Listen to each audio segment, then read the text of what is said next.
하나님의 은혜가 함께 하시기 바랍니다. 우리 곁에 계신 분 인사하시죠. 하나님의 사랑이 당신에게 충만히 임하길 원합니다. 네, 올 한 해 동안 우리 다 사랑 안에서 모든 일을 행하며 살아가는 복된 성도들이 되시길 간절히 축원합니다. 무척 추운 한 주간을 보냈습니다. 지난 한 주간 동안에 신년 축복성회를 하면서 성도님들이 추워서 교회 못 나오면 어떡하나 이런 생각까지 했어요. 그랬더니 그래도 다 기우예요. 오실 분은 다 오시고 그러셨어요. 은혜 충만한 시간들 되셨으리라 믿습니다. 오늘 성경 본문의 말씀은 우리에게 주시는 희망의 소식이 담겨 있습니다. 이스라엘 백성은 오랫동안 주변의 강대국들에 의하여 많이 시달림을 당하고 침략과 또 수탈을 당하는 그런 비운의 역사를 많이 가지고 있어요. 성경만 보아도 성경에 보면은 수많은 전쟁 이야기가 나오거든요.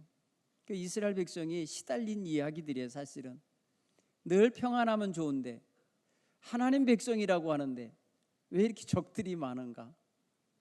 그런 게 조금 뭐랄까요? 이해 안 되는 부분일 거예요. 하나님이 보호하시고 인도하시면 승승장구하고 그 어떤 적도 없어야 할 것 같은데 많은 적들이 있어요. 특히 이스라엘 땅은 지정학적으로 아주 평화시에는 좋아요. 평화시에는 돈도 많이 벌 수 있는 상업 루트에 있어요.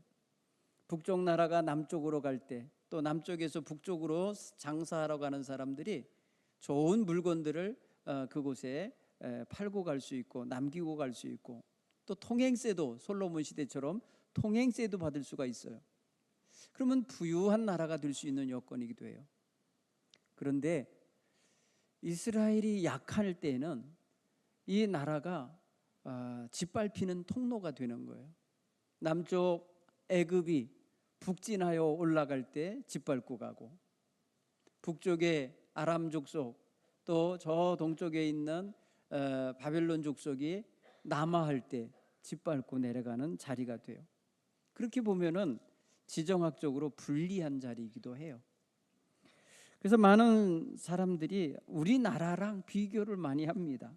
이스라엘 땅이 우리나라의 지정학적으로 일본 왜구가 북진할 때 짓밟고 가려 하고 중국의 청나라나 원나라가 남하할 때 짓밟고 가는 나라 바로 우리나라였어요.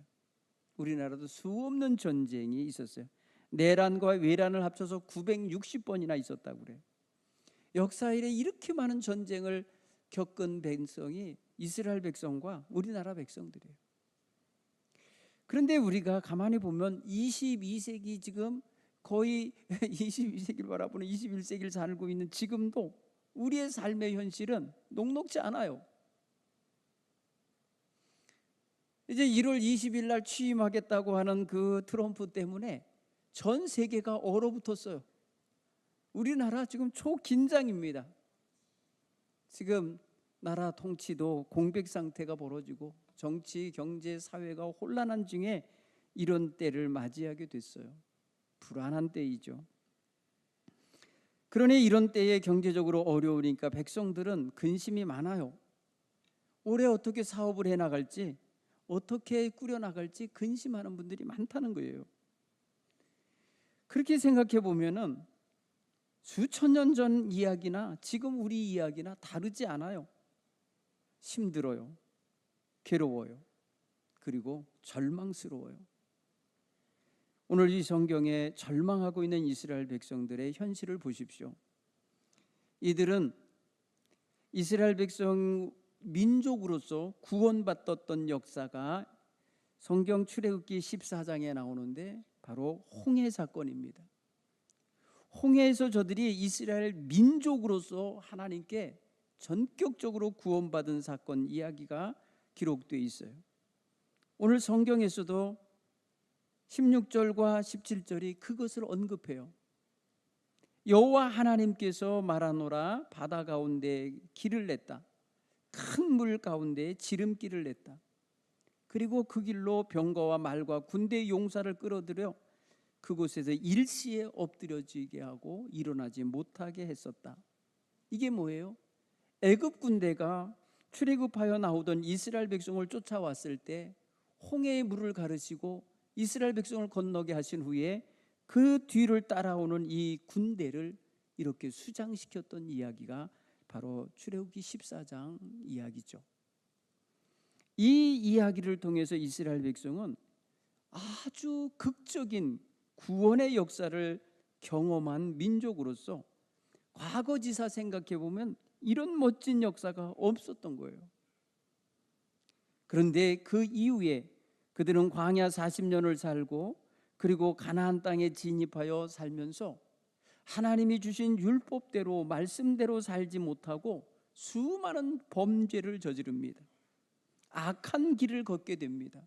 우상 숭배에 물들게 되고 사회에 불의가 판을 치는 나라가 되고 말아요. 그로 인하여 하나님은 북쪽 이스라엘 10지파를 아수르라고 하는 나라에 의하여 멸망당하게 하고 그들을 전 세계의 전체 지역에 흩어놓으셔서 존재 자체를 찾아볼 수 없도록 흩어놓으셔서 소멸시켜 버리셨어요. 이방 민족화 시켜버렸어요.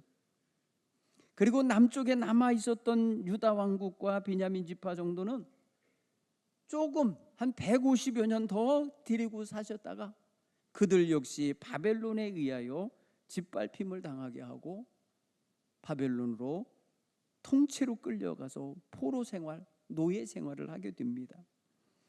그 70년 동안 저들은 바벨론 전 지역에 흩어지게 돼 있어요.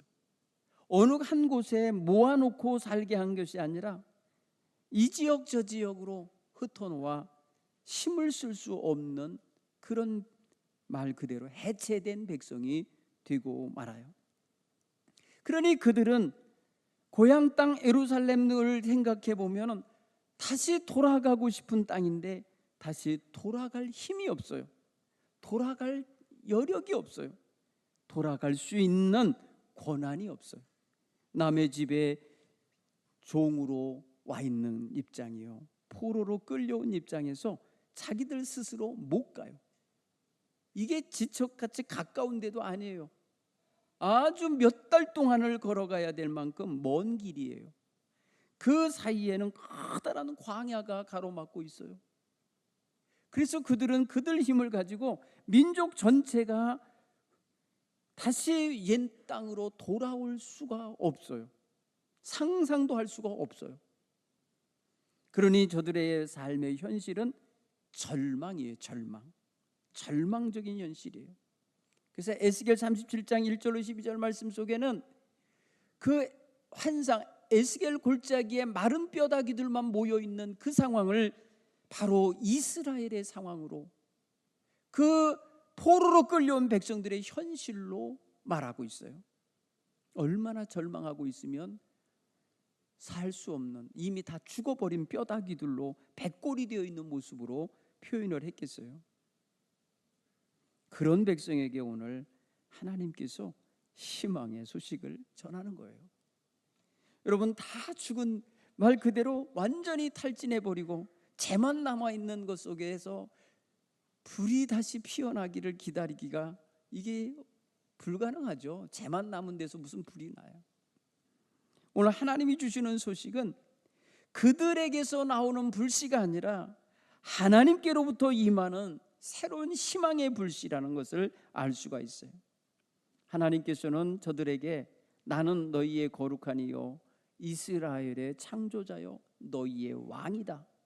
내가 이같이 말하노라. 바다 가운데 길을 내고 큰 물 가운데 기름길을 냈다. 그런 내가 하나님, 그런 하나님이다.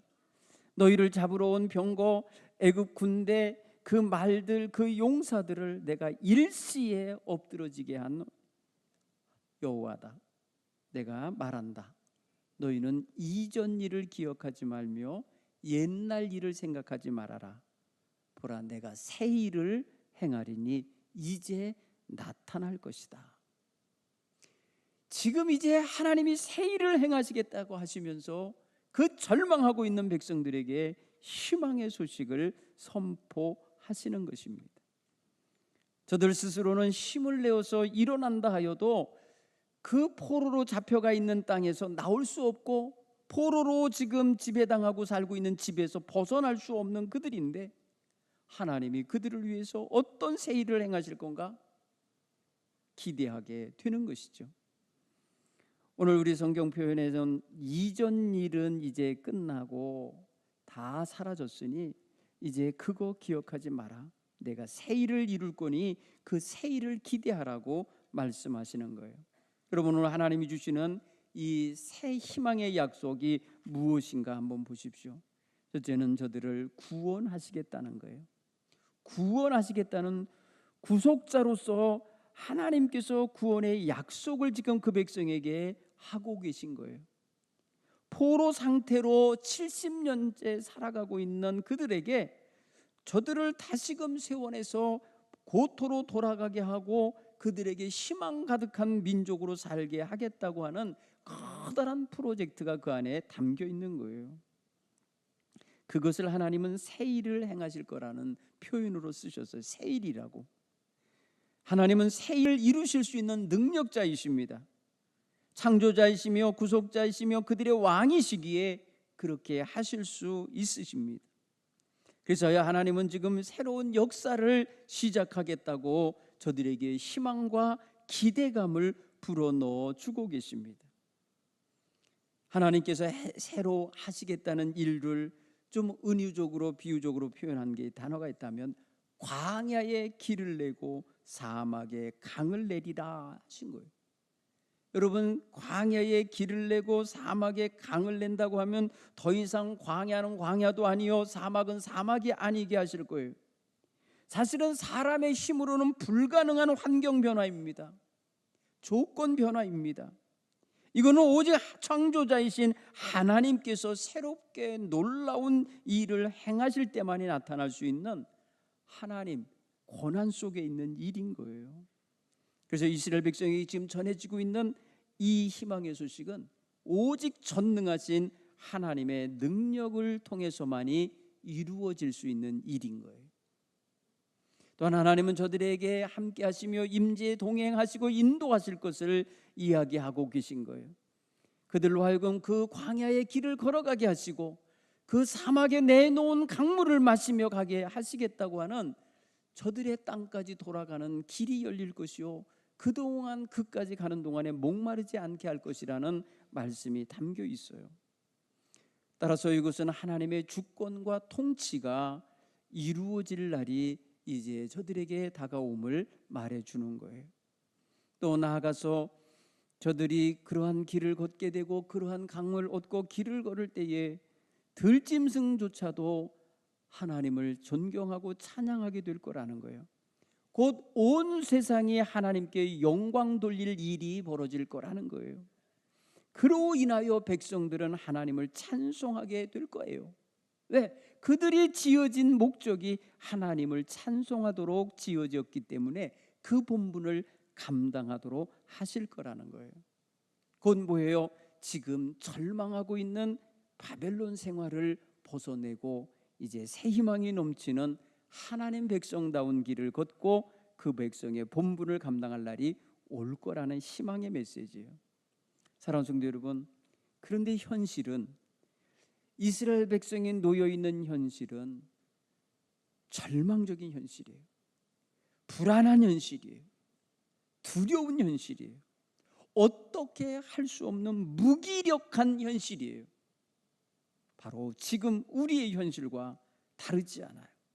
굉장히 우리는 지금 이 시대의 상황을 보면 우리 한 개개인의 힘으로는 도저히 뭘 어떻게 해낼 수 있을지 아무것도 손에 잡히는 게 없고 보이는 게 없는 그런 현실 아닙니까? 우리가 희망찬 새 일을 시작했다고 하지만 정말 희망이 가득한 현실이냐는 거예요. 우리가 달력은 새 달력을 걸어놨지만 우리의 삶은 지금 새로운 현실로 전개되고 있냐는 거예요.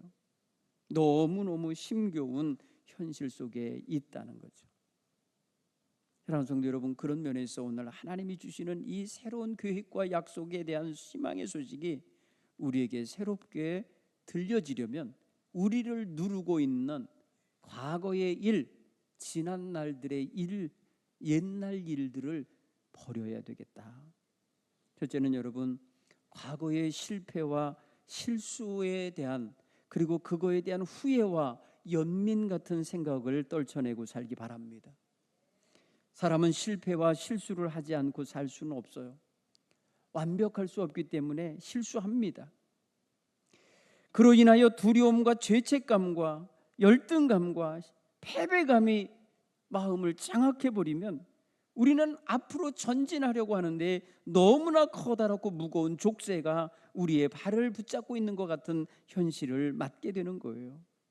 그러므로 우리의 과거의 죄악과 허물은 우리 주 예수님의 십자가의 은총으로 용서받았음을 확신하시고 그 어떠한 죄책감에 시달리지 않기를 간절히 축원합니다. 실패는 변가지상사라고 표현했어요. 한 번 실수는 변가지상사. 우리가 실수하지 않고 살 수 없지만 그걸 가지고 우리의 삶을 좌절로 만들어가거나 나는 이제 끝났어, 나는 아무것도 못해, 이렇게 절망적인 생각을 하는 건 옳지 않은 것입니다. 여러분, 베드로라고 하는 예수님의 제자는 예수님 면전에서 3번이나 모르는 사람이라고 예수님을 부인했던 사람 아닙니까? 그는 실패자죠. 엄청난 한 주님에 대한 허물을 가진 자죠. 그런 그가 회개하고 통곡한 후에 주님의 부활 공동체를 떠나지 아니하고 주님과 함께하는 백성들을 지도하며 권면하는 초대교회의 위대한 지도자로 거듭나서 귀히 사용받았습니다. 과거의 실패와 실수에 얽매였다면 그렇게 할 수 없었을 거예요. 베드로는 그 모든 것을 떨쳐낼 수 있었던 사람이에요. 그런가 하면 우리는 과거에 받은 상처, 누군가로 인하여 받은 상처나 원망할 일들에 대하여 마음에서 떨쳐내셔야 할 줄 믿습니다. 누구나 상처받으면서 살고 있어요. 그래서 여러분, 그런 책이 있어요. 상처받을 용기. 상처받을 용기가 있어야 돼요. 그것은 뭐예요? 우리 마음에 누군가가 어떤 조건으로든지 자기에게 딱 맞는 말만 하지 않아요. 항상 자기를 위하는 식으로 말하지 않아요. 본인 스스로가 자기 자신을 강하게 하지 않으면 안 돼요. 누군가에게나 상처가 있습니다. 그 상처로 인한 고통이 있습니다. 그래서 그것이 마음을 짓누르고 그 상처 준 사람을 쳐다보면 또 상처가 되고 마음에 아픔이 되죠. 결국 그는 그 상처에서 벗어나지 못하고 진정한 자유를 누리지 못하게 돼요. 상처받은 사람은 상처 준 사람에 대하여 안 좋은 감정을 갖게 돼요. 원망하는 마음도 갖고요, 분노하는 마음도 갖고요, 미워하는 마음도 있어요. 그런 마음을 품고 있는 한 그는 앞으로 전진할 수가 없어요. 우리는 하나님의 은혜와 모든 사람을 화목케 하시는 예수 그리스도의 십자가의 은혜를 덧입은 자 아닙니까? 그러니 용서함으로 과거의 아픔으로부터 스스로 벗어날 수 있어야 돼요. 야곱의 11번째 아들인 요셉은 이복 형들에 의하여 인신매매를 당하여 노예로 팔려간 적이 있었어요. 그는 고통과 상처를 안고 살 수밖에 없는 현실이지만 그는 그가 처하여 있는 현실에서 하나님의 임재와 동행하심을 경험하며 그는 마음을 넓히며 살았습니다. 어느 날 형제들을 만나게 됩니다. 22년 만에 자기를 팔아먹은 형제들을 만나게 돼요. 만났을 때에 그 형제들에 대하여 분노를 표출하거나 미움의 감정을 터치지 않고 그 형제들을 용서하고 이 모든 게 하나님의 섭리 안에서 이루어진 걸 깨닫고 그들을 품는 사람이 됩니다. 과거의 상처와 원망과 누군가를 미워해야 될 상황을 그대로 간직하지 않고 다 극복하고 살았던 사람인 거예요. 하나님은 우리에게 예전 일, 이전 일을 기억하지 말라 이렇게 말씀하시잖아요. 그 가운데는 또 한 가지 있습니다. 자기의 자랑과 영광, 잘난 면을 마음에 붙잡고 있는 태도가 있어요.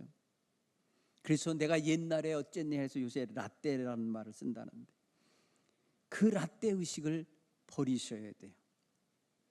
자기 영광과 자기 자랑과 이전의 성취와 성공에 얽매여 머물러 있으면 현실 안주형 교만한 태도를 가지고 현실은 마구 변해가는데 과거의 틀에 얽매여 있게 되기 때문에 새로운 도전과 전진을 할 수가 없는 거예요. 우리는 날마다 일신 우일신, 매일매일 변하고 또 변해가야 합니다. 새로워지고 또 새로워져야 한다는 뜻입니다. 하나님 우리의 삶에서 날마다 새 일을 행하시는 분이신데 과거의 틀에 얽매여 있으면 어떻게 새롭게 시작하시는 하나님의 일을 받아들이겠냐는 거예요. 생각해 보세요. 여러분, 사도 바울 같은 경우에 과거에 율법적으로 아주 의로운 무리 가운데 들어 있었어요. 그의 업적과 그의 집안 배경과 학력과 그의 권력과 로마 시민권과 그가 소유한 모든 권리들이 얼마나 대단했습니까? 다 자랑거리지요. 그런데 그는 다 배설물로 여기고 오히려 핍박당하고 무시당하고 멸시당하는 그리스도인들과 함께 살아가기를 결단했습니다. 그는 그리스도를 아는 새로운 지식을 기쁨으로 여겼고 가장 고상함으로 여겼고 그리스도를 통하여 얻은 바 받은 바 사명을 목숨을 걸고라도 감당할 귀한 것으로 여겼어요. 여러분, 과거의 자랑거리를 붙잡고 있었다면 그렇게 할 수가 없었을 거예요. 버릴 수가 없었을 거예요. 그런데 사도 바울은 과감하게 그 모든 걸 버렸습니다. 과거에서 벗어났던 것입니다. 그래서 그는 날마다 새로운 미래를 향하여 갈 수 있는, 표대를 향하여 달려가는 귀한 사도가 될 수 있었던 거예요. 또한 우리는 벗어내고 잊어버려야 할 것 가운데 있다면 무엇이냐면 과거에 대한 부정적인, 자기에 대하여 부정적인 이미지가 있어요. 주로 사람들이 하는 말에 의해 형성되는 것도 있지만 스스로 자존감이 낮음으로써 가진 것들이 있어요. 나는 별 볼 일 없는 존재라는 의식이 있어요. 나는 할 수 있는 게 없는 무능한 자라는 의식이 있어요. 나는 하는 것마다 안 돼 하는 부정적인 틀이 있어요. 이런 이미지를 벗어야 돼요. 여러분, 모세가 80세에 하나님께 불림받을 때에 그의 이미지, 자기 자신에 대한 이미지가 이런 거예요. 나는 못해요. 나는 말을 잘 못해요. 나 아닌 딴 사람 좀 보내보세요. 딴 사람을 찾아보세요. 하나님 앞에 불림받던 그날 그는요 굉장히 부정적인 자기 이미지에서 벗어나지 못하고 있었어요. 그는 자기가 하나님 앞에 쓸만한 도구가 못 된다는 의식을 갖고 있었다고요. 그런데 하나님이 자꾸 그렇게 부정적으로 나가는 모세를 향하여 크게 진노하십니다. 화를 내십니다. 그리고 그 부족함을 채워줄 수 있는 그의 형 아론을 붙여주십니다. 그러면서 그를 이스라엘의 지도자로 세우셔서 40년간 충성스러운 일꾼이 되게 하십니다. 사랑하는 성도 여러분, 자기 자신에 대한 부정적인 판단, 생각 버리시기 바랍니다. 한번 따라서 해볼까요? 나는 존귀한 자다. 왜냐하면 하나님 때문에 그래요. 하나님이 나의 아버지시고 나를 택하여 주시고 나를 구원하여 주셨기 때문에 나는 존귀한 자가 돼 있는 거예요. 절대로 어두운 이미지를 갖지 않기 바랍니다. 여러분, 또한 과거에 대한 죄와 죄책감, 양심의 가책과 자기를 자꾸 힘들게 만드는, 위축하게 만드는 것들에서 벗어나시기 바라요. 여러분, 생각 속에 누가 알까 봐 부끄러워서 움츠려들게 만드는 그런 죄책감들, 과거의 죄책감에 사로잡히면 하나님의 용서를 온전히 믿지 못하고 있는 태도인 것입니다. 여러분, 내가 다 용서했노라, 기억지 아니하겠다 하시며 하나님께서 분명히 우리에게 선포하고 계신데 죄책감에 시달린다면 그렇게 말씀하신 하나님, 그렇게 말씀하신 그 하나님 말씀을 안 듣고 있다는 뜻이요, 안 믿고 있다는 뜻이잖아요. 하나님은 우리의 죄를 기억지 아니하시고 우리를 늘 오늘 여기 처음 본 것처럼 새롭게 우리를 여겨주고 계시다는 걸 깨닫기 바랍니다. 여러분, 다윗이 이스라엘 민족에게 성군 아니었습니까? 아주 위대한 인물이었죠. 그런데 그가 한때 자신의 욕정을 다스리지 못하여 그만 심각한 죄를 지은 적이 있어요. 자기 부하의 아내를 강간한 일이 있었어요. 그로 인하여서 하나님 앞에 큰 책망을 받았어요. 그는 죄를 깨닫고 회개했습니다. 그리고 하나님의 용서를 받아들이고 하나님의 뜻에 순종하는 삶을 새롭게 살아냈습니다. 자신의 죄와 그 죄로 인한 죄책감을 통해 자복하는 시편이 바로 51편이에요. 시편 51편. 얼마나 괴로워하면서 그 시를 낭독했을까 싶어요. 그런 시를 만들어낼 때 그의 가슴앓이가 얼마나 컸는지를 알아요. 결국에는 그는 하나님을 찬양하는 사람이 되었습니다. 오늘 우리를 짓누르고 있는 죄와 죄책감과 그의 죄의 권세에서 자유케 되기를 간절히 축원합니다. 또한 우리가 새해를 향하여 희망차게 전진하려면 우리가 가진 그릇된 고정관념, 편견을 깨트시기 바랍니다. 항상 자기 생각이 옳은 줄 알고 있어요. 아닙니다. 여러분, 뭘 단정적으로 말할 때 조심해야 될 게 다른 사람은 이렇게 생각하지 않을 수도 있겠지, 이렇게 또 한쪽을 생각하고 열어야 돼요. 내가 생각하는 게 전부가 아니야. 모두가 이렇게 생각하지는 않을 거야 라는 열린 생각을 할 줄 알아야 돼. 그러면 당연히 뭐에 관심이 갔냐면 그럼 저 사람은 어떻게 생각할까? 다른 사람은 이 일에 대해서 어떻게 생각할까를 알 거 아닙니까? 느끼게 될 거 아닙니까? 그러면서 여러분 대화의 폭이 넓어지는 거예요. 여러분, 극단으로 가는 사람들 고정된 틀에 사로잡힌 거예요. 편견이 너무 강한 거예요. 다른 사람의 의견은 다 틀린 걸라고 보는 이런 태도는 위험한 거예요. 하나님의 새로운 계획과 역사는요, 사람이 생각하지 못한 부분에서도 진행돼요. 생각해 보세요. 여러분, 광야에 길을 내고 사막에 강을 내는 게 이게 일반적으로 이게 통할 생각이냐고요. 우리의 시야는 굉장히 제한적입니다. 우리는요, 눈이 앞쪽으로 박혀 있기 때문에 뒤를 못 봐요. 뒤를 보려면 몸이 돌아서야 돼요. 그리고 뒤에서 보고 있는 사람의 말을 들어줘야 돼요. 우리는요, 이 시각을 한 번에 딱 어딘가 초점을 맞추고 보면 좌우편이 흐릿하게 보여요. 그래서 목을 돌리면서 이렇게 봐야 조금 넓게 볼 수 있는 시각인 거예요. 둘러보세요, 이거예요. 주변을 둘러보세요. 주변을 둘러보면 나의 이 고정된 생각과 편견이 얼마나 좁은지를 알게 돼요. 그런 면에서 생각하면 우리의 시야를 넓혀야 그 넓혀진 시야 속에 하나님이 일하여 들어오시는 하나님의 방법이 보이고 하나님의 통로가 보이고 하나님의 일하는 손길이 보일 수 있는 거예요. 우리는 너무나도 내가 보려고 하는 데만 쳐다보고 있으면 안 돼요. 하나님이 열어놓고 계신 하나님의 문을 찾으려면 두루 살펴보셔야 하는 거예요. 오늘 우리가 그런 면에 있어서 이전 일을 기억하지 말라 할 때에 이러한 제가 6가지 제안한 이런 것에서 좀 벗어나서 하나님이 새롭게 시작하시려고 하시는 일, 이 희망도 없고 절망스러운 이 대한민국의 현실 속에서 내가 어떻게 살아낼까, 25년 한 해를 어떻게 우리가 갈까, 이런 거를 생각해 볼 때에 내 생각이 지금까지 살아온 생각이 틀이 되면 안 되겠구나. 지금까지 살아온 삶의 습관이 이게 그냥 전부가 되면 안 되겠구나. 다 내려놓고 하나님이 하실 일을 받아들일 수 있어야 되겠구나 하는 생각을 가지셔야 돼요. 따라서 오늘 하나님이 주시는 희망의 소식을 온전히 받아들이려면 어떤 마음의 자세가 있어야 될까 생각하게 돼요. 첫째는 우리는 희망의 약속을 하시는 하나님에 대한 절대적인 믿음과 신뢰의 자세를 가지고 이 말씀을 받으셔야 할 줄 믿습니다.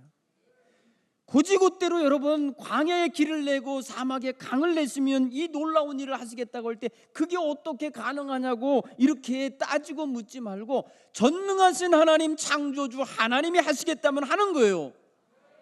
여러분 광야에 길을 내면 길이 나오는 거예요. 여러분 성지순례 가보니까요, 애굽에서부터 그 광야로 고속도로처럼 도로가 나 있어요. 지금 가니까. 그래서 기사한테 좀 세워달라고, 우리 모세가 걸었던 길 좀 우리가 걸어가겠다고 차 저기 가서 앞에 가서 서 계시라고 몇 킬로 앞으로. 그리고 그 광야를 걸어본 적이 있어요. 아스팔트 깔려 있어요. 지금 성경에 그런 생각을 해서 야, 광야에 길을 내신다더니 이런 길을 내놓으셨네. 예. 예. 여러분 사막에 강을 내면 더 이상 사막이 아닌 거예요. 그렇죠? 사막에 강이 내서 흐른다 그러면 그 사막 같은 그 모래 벌판이 풀밭이 될 겁니다. 그렇죠? 강이 흐르는 주변이 얼마나 풀밭이 많아요. 그렇죠? 그래. 이거를 그대로 고지곳대로 믿으라 말이에요. 이게 바로 하나님에 대한 절대적인 믿음의 자세인 줄 믿습니다. 여러분 아브라함을 주목해 보세요. 그가 나이 많아 사라의 몸이 아이를 낳을 수 없는 상황이 되고 가는 거 알았어요. 로마서 4장 18절로 21절에 보면 사도 바울은 아브라함을 굉장히 멋지게 표현했어요. 그가 100세가 되어 자기 몸이 죽은 것 같고 사라의 태가 죽은 것 같음을 알고도 믿음이 약하여지지 아니하고 믿음이 없어 하나님의 약속을 의심하지 않고 믿음으로 견고해져서 하나님께 영광 돌리며 약속하신 그것을 또한 능히 이루실 줄 확신하였다. 이렇게 표현했어요. 여러분 남자가 100살이 됐어요. 부인이 90살이에요.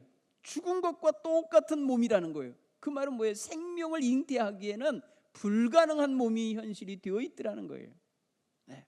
그런데도 놀랍게 그 안에서 하나님의 일이 이루어질 것을 믿었다는 거예요. 믿음이 약하여지지 않았다는 거예요. 이게 아브라함이 우리에게 보여주는 절대적인 믿음의 자세입니다. 두 번째로 우리는 믿음을 가졌으면 준비하고 기다릴 줄 알아야 돼요. 믿습니까? 믿었으면 그대로 이루어질 걸 기대하면서 준비하며 그날이 오기를 기다려야죠.